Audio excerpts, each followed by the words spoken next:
Good morning. Well, don't you feel sorry for the people that, don't have a job right now? I grew up in a family like that, and it's horrible. People are going to lose their cars and their houses and stuff. We got to keep this economy going as much as we can and get it reopened. Let me get your reaction to the Federal Reserve announcing they will buy $600 billion worth of loans through the Main Street Lending Program and up to $500 billion in lending to states and municipalities through a municipal liquidity facility. Well, I think it's great that the Federal Reserve is part of this. And on the other side of me, I have a concern. Their balance sheet has just ballooned in the last 16 years. Before this was $4.2 trillion. So I'm worried about that. But at this time, I think they've got to show up and they've got to be a part of this and making sure that we get this economy, keep it going as much as we can and get it reopened as quick as we can. Now, Senator Scott, yesterday we received word from the Nixon Foundation's bankers, Pacific Mercantile Bank, our longtime bank, that I don't have to lay anybody off from the foundation. We got 36 employees because I just got the small business loan that the CARES Act provided for that is a 2-month lifeline to small business. That needs to be replenished for other small businesses that weren't as quick as we are, have as long-standing a relationship with the bank. Manu Raju of CNN just reported that we should, quote, expect a Senate stalemate after McConnell announced the chamber would try to pass more funding for small business loans. Dems will object, try and pass an alternative, which includes cash for hospitals, state and local governments, food stamps. GOP will object. I am astonished that the Democrats will not fund the only lifeline to employment that people have. I'm just astonished that they would object. But this is what they do. This is Pelosi, Schumer, the Democrats. I mean, they're not worried about the people who lost their job. They're not worried about these small businesses that are struggling. We know we need to put money in, and we got to do it the right way. We got to make sure the money doesn't get lent to people that don't need it. But we got to do it, and so it's always something else they want to do that is not even related to this. What they're talking about is not even related to the coronavirus. And so why are they doing this?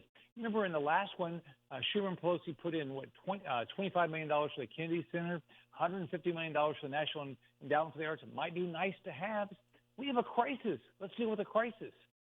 Now, my question is, this is working. The small business loan program is working. I know that firsthand. It's working. It means I don't have to lay anybody off. Why would something that is working be controversial? It's not. It's just they don't.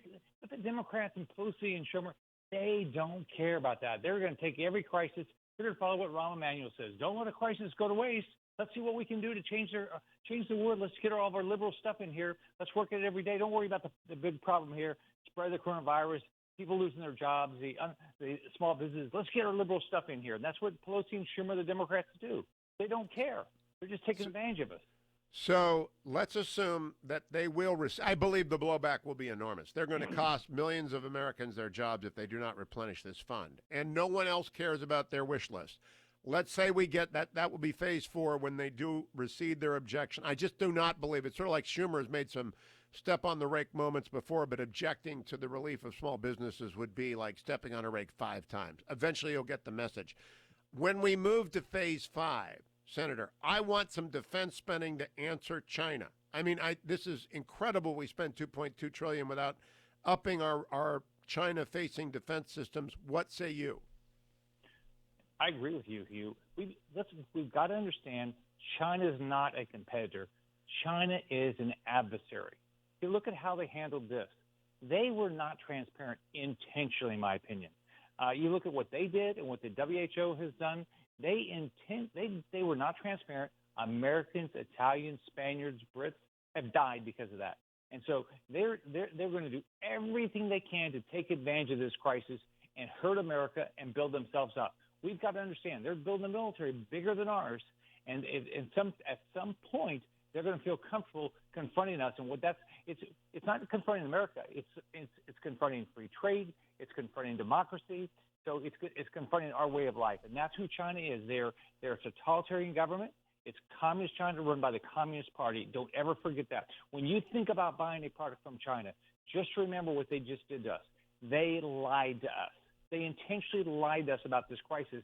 And so when you buy a product, you say it's okay to steal our jobs. It's okay to kill Americans. It's okay that they steal our technology. It's okay to build a military to beat us, and that's what they're doing.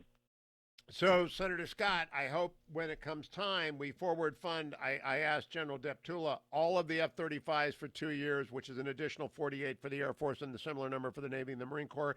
We put another Virginia class submarine in the water, and we forward fund all of the strategic programs. I'm not sure that's your committee, but I sure hope you're out there banging the drum. Let me talk to you about. I'm on armed services. I'm on armed services, and if we have to think about it, we have got to rebuild our Navy. We have got to remember. We have got to. We're if it's not for our Navy, we will not. There will not be free trade in the world.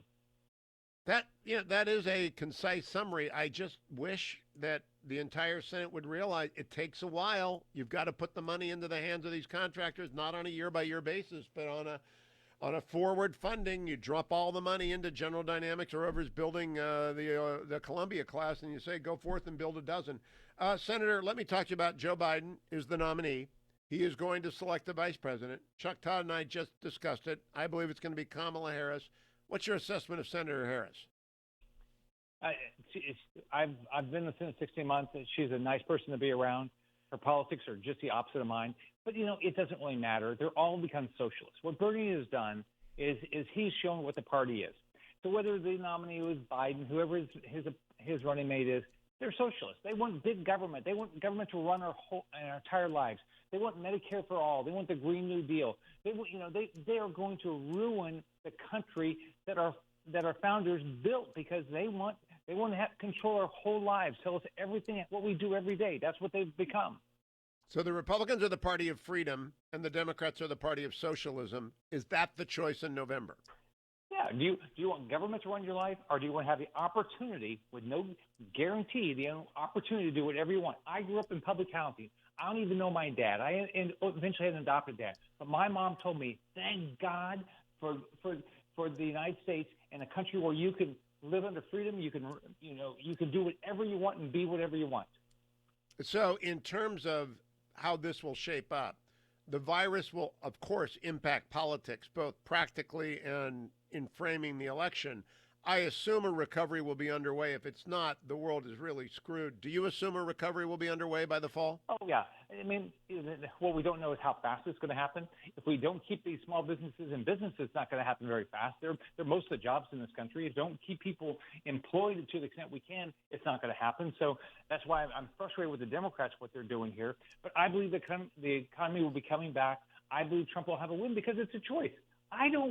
None of us want government to dictate everything to us. I want freedom. I want liberty. I want to lead my own life, take my own chances, take my own risks. Do you believe that is deeply inured in a younger generation that may not know what happened in Eastern Europe, that may not understand that Venezuela is the end point of socialism? I think we have to constantly, liberty is fleeting. We have to fight all the time. We have to explain it all the time. When you sit down with somebody and you start asking them, well, do you want the government to choose this? Do you want the government to choose that? Of course not. I want to make my own choices. And so it's been sold as this nice thing, we're all going to work together. But what it means is, no, government is going to tell you everything. We're going to tell you what type of job you're going to have. We're going to tell you where you're going to live. We're going to tell you where you get your health care. We're going to tell you all these things. And by the way, the money is not going to be yours. It's going to be the government's, because they're going to have to raise taxes so much that there will be no big opportunity in this country. The opportunities will be overseas somewhere. Senator, yesterday I had a very interesting conversation with Austin Goolsbee, good guy, former chairman of the Council of Economic Advisors under President Obama, not rotten, just wrong. And I am urging that Americans be allowed to access their retirement funds for a flat tax of 10% because some people just need to go get it. His response is that would benefit the wealthy too much. In other words, it's not their money. I just was astonished, but that was genuine. Austin believes that if you allow people to access their retirement funds at a flat tax of 10%, it will benefit people who have saved more than people who haven't saved. I'm thinking in terms of the effect on the economy of stimulus. What do you make of that kind of a response? It doesn't make you mad. If you go work hard, you go save your money. It's your money. It's not government's money. It's your money. But that's how the Democrats think. They think that it's their money, and they're just letting you keep a little bit of it.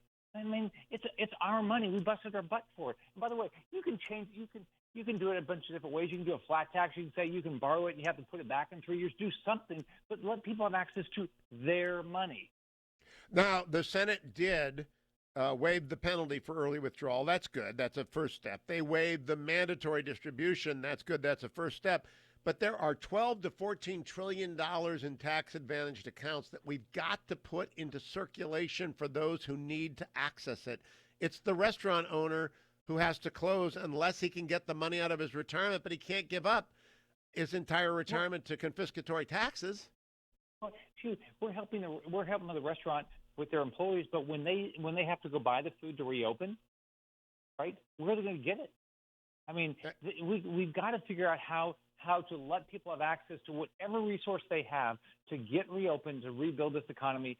Because you know what helps? It helps like my mom growing up that had 3 jobs. She wanted to work. Do you think about her life would be like right now? If she had lost her job in the middle of this with 5 kids, she would have had an unbelievably big problem. Do you expect, last question, Senator Scott, the media to correctly message today that the Democrats are blocking relief for small businesses? That's what they are doing. Of course not. No, of course not. It's so disappointing. I mean, it's so disappointing that they don't explain what it is. The media should just say, "Hey, these are the facts." Now, if you want to be a pundit, say I have a pundit show, but don't tell me you have a news show and then you're just a pundit for one side. That's wrong. I agree. I am a Republican. People know that, but I am reporting a fact. Democrats are going to block relief for small businesses today, and you will lose your job because of that. Senator Rick Scott, thank you. Always a pleasure. Time for me to tell our audience.